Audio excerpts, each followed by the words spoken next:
Today is January 9th, my grandson's birthday, but he couldn't make it this morning. My nephew and my son-in-law have been up here deer hunting with a bow, archery hunt, mule deer.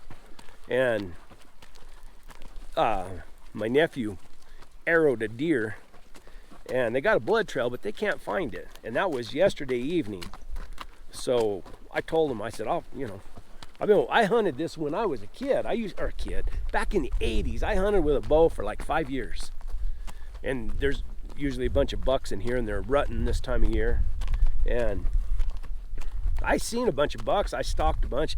I wasn't a very good shot with a bow, but I enjoyed it back then.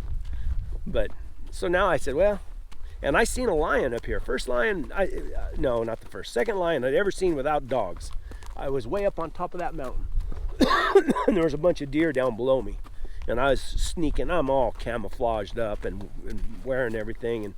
And I felt something. I looked to my left, and about 20 yards from me, there was a lion, a young lion. Had his, I never will forget his tail going like that behind his back. And he couldn't figure, he didn't know what I was. And, hey, Agnes. And I tried to knock an arrow, and he ran off. But anyway, I hunted this for about 5 years, I guess. And it's good country. And I always thought I better come up here with dogs one day. And they lost that deer. They got a blood trail, but they can't. They're still trailing him. They say it's real slow going, not much blood. So I said, I'll just load up some dogs and I'll come up here and I'll hunt it. And these dogs, they kind of fan out. And if there's something that died, a dead deer somewhere, they'll help us find it. They can smell it, or they can, they just fan out. They can help us find it. Now, I don't think they'll trail the blood trail. We'll see. I brought Jack. Jack trails just about everything. He's not broke. So maybe he can trail it. I don't know. We'll see. They got a little bit of blood trail. Maybe if I walk it out, maybe he'll trail it. I don't know. Or maybe one of these other dogs will. But you don't know until you try. And anyway, it's a good excuse for me to get out on the mule with some dogs in some better country. This is good lion country. And this is country where there's a bunch of good lion hunters. I mean, there's several good lion hunters in here. Catch a lot of lions. So I don't know. We'll see. Onward and upward.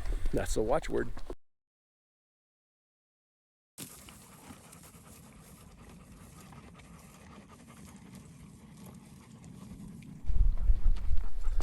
Well, it was good. It was kind of exciting. I didn't film what all happened because we just kind of got intense with what we were doing. We found blood, and the dogs barked. A couple dogs, these young dogs, barked and trailed it a little ways. But then we got over there where there's a bunch of does bedded, and they jumped those does, and they started trying to chase them, and I had to discourage them from doing that.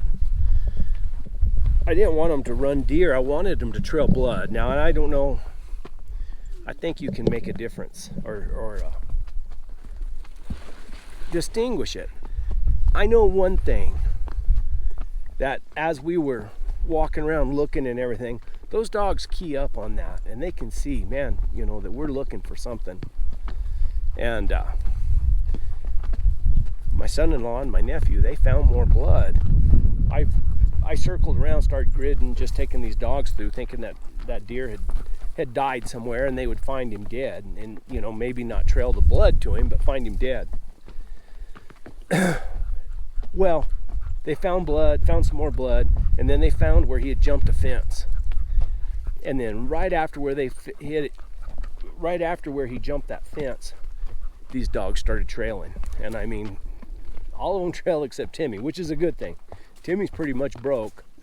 He won't trail nothing but a cat. But Booger, he trailed it, and they trailed right to where that deer was. He's laying on the side of the hill down there, dead as a doorknob. But he was rigor mortis. It set in pretty good, so he was pretty stiff. But we cut the meat off of him, and cut the cape, he's just going to do a European mount, so he just cut the head off and pulled the hide off of it and got what we could. He was pretty stinky. He had hit him real good, in in the vitals, you know, right where you're supposed to, but we don't know if it wasn't a quartering shot. He says it wasn't a quartering shot, so it could have hit a rib or hit something and diverted, because it turned and went straight back through his guts and everything, came out in his flank on the other side. So he was pretty stinky and nasty. It was a good day. I you know, I love to do things with the dogs, and they helped. So there you go. Time to rock and roll. This is good country. I need to come up here and lion hunt.